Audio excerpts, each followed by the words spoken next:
Les 5 plus grands regrets des êtres humains avant de mourir. Il est triste de penser que nous nous lamenterons le jour où nos derniers instants seront venus. Changez votre manière de penser et d'agir, soyez fiers de vous-même, et ne vous préoccupez pas trop du regard des autres. Nous sacrifions souvent notre présent pour préparer notre futur. C'est la raison principale qui fait qu'un jour, nous nous rendrons compte que nous perdons notre temps à nous préoccuper pour des si jamais ou des je dois faire ceci pour préparer mon futur. C'est un prix très élevé que nous devons payer avec de la monnaie de singe. Ne pas nous focaliser sur notre présent signifie détruire notre futur, surtout lorsque l'on prend en compte que nous n'avons aucun moyen de prédire ce qui va nous arriver. La plupart des gens se posent ces questions une fois qu'il est trop tard, une fois que leur vie a déjà sombré dans le chaos et qu'ils doivent régler des situations dramatiques avec des armes bien désuètes. Il y a quelque temps, Brownie Var, une infirmière qui a dédié sa vie à soigner des personnes en phase terminale, nous dévoilait de manière inédite les 5 pensées, réflexions ou regrets qu'exprimaient le plus souvent les patients qu'elle soignait, juste avant leur décès. Le fait de prendre connaissance de ces informations va vous aider à réfléchir sur la manière dont l'être humain peut valoriser ce qu'il est sur le point de perdre, et sur son immense capacité à se repentir. Cependant, ce qui est véritablement surprenant, c'est l'opportunité d'épanouissement dont nous bénéficions tous quelques instants avant notre dernier souffle.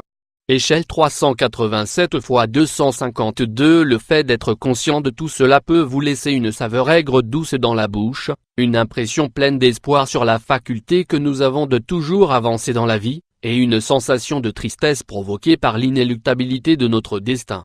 Dans la suite de cet article, nous allons vous révéler les 5 regrets les plus habituels qu'exprime l'être humain au moment de mourir. 1. J'aurais aimé avoir la force de vivre par moi-même, et de ne pas me soucier de ce que les autres attendaient de moi. Être soi-même dans un monde d'apparence est quelque chose de très compliqué. Si nous réfléchissons au peu de temps que nous dédions à la connaissance de nous-mêmes, il est possible qu'une grande sensation de torpeur nous envahisse. Cette pensée nous poursuit toute la vie, mais nous n'osons pas la laisser sortir de notre esprit. Nous la refoulons car nous nous sommes organisés pour que la vie passe, pour que nous puissions continuer tranquillement à exécuter les plans que nous avions prévus, et qui nous donnent une sensation de sécurité. Selon Bonivar, ce regret est celui qui est exprimé le plus souvent au moment des ultimes adieux. La grande majorité d'entre nous ont des rêves inachevés, des désirs inatteignables et des batailles à mener que nous considérons perdues d'avance. Avons-nous le pouvoir de changer cela? La réponse est bien évidemment positive. 2. J'aurais aimé ne pas avoir travaillé autant. Le rythme infernal de la vie moderne, le stress, le besoin de travailler pour gagner de l'argent que nous dépensons aussi vite, qui nous sert à éponger nos dettes ou à avoir la voiture que nous désirons, nous font regretter bien des choses lors de nos derniers instants. Nous vivons pour travailler, alors que nous devrions travailler pour vivre. Même si cela peut paraître assez idéaliste, il serait bien mieux de pouvoir travailler sans jamais souffrir, en étant passionné par toutes les choses que nous faisons. De cette manière, le travail ne nous causerait pas autant de problèmes, et ne serait pas un obstacle pour profiter des plaisirs de la vie. Il serait préférable, par exemple, de passer plus de temps avec les gens qui nous sont chers. Cela nous suggère qu'il est grand temps de simplifier nos modes de vie, et d'être heureux avec ce que nous avons. Ce changement nous aidera à ne pas avoir trop de regrets au moment de quitter le monde des humains. 3. J'aurais dû prendre le temps d'exprimer mes sentiments. Pour être en paix avec soi-même, il faut laisser sortir ce que nous ressentons en notre fort intérieur.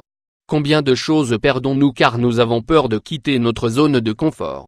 Combien de mots n'avons-nous pas dit simplement par peur, par orgueil ou par excès de prudence? Il n'est pas bon, ni même responsable, de garder en nous tous les sentiments que nous ressentons.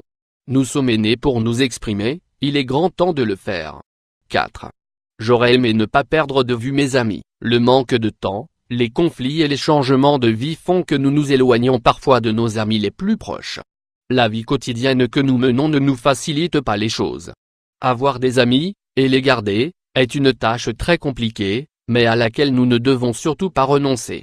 Il est très fréquent qu'au moment de nous en aller, nous pensions à tous ces moments que nous n'avons pas passés avec nos amis, car nous étions trop occupés par des tâches pourtant bien souvent déplaisantes.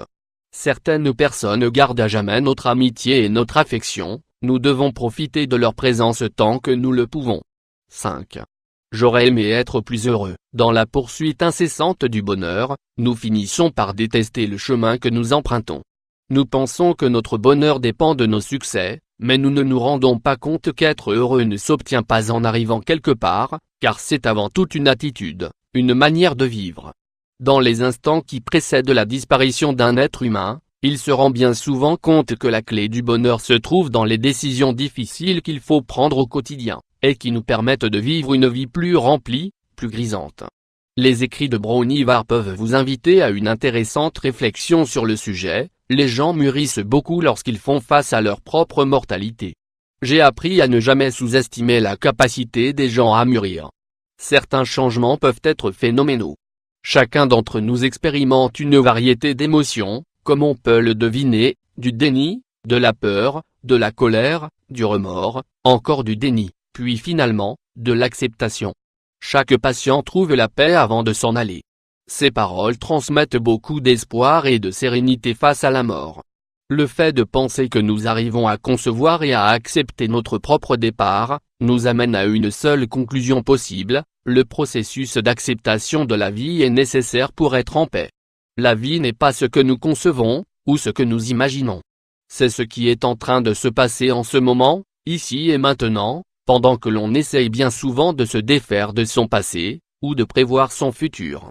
Nous devons cesser de nous préoccuper de toutes ces choses qui polluent notre esprit, et nous concentrer davantage sur notre présent, ainsi que sur le rôle que nous jouons dans notre quotidien.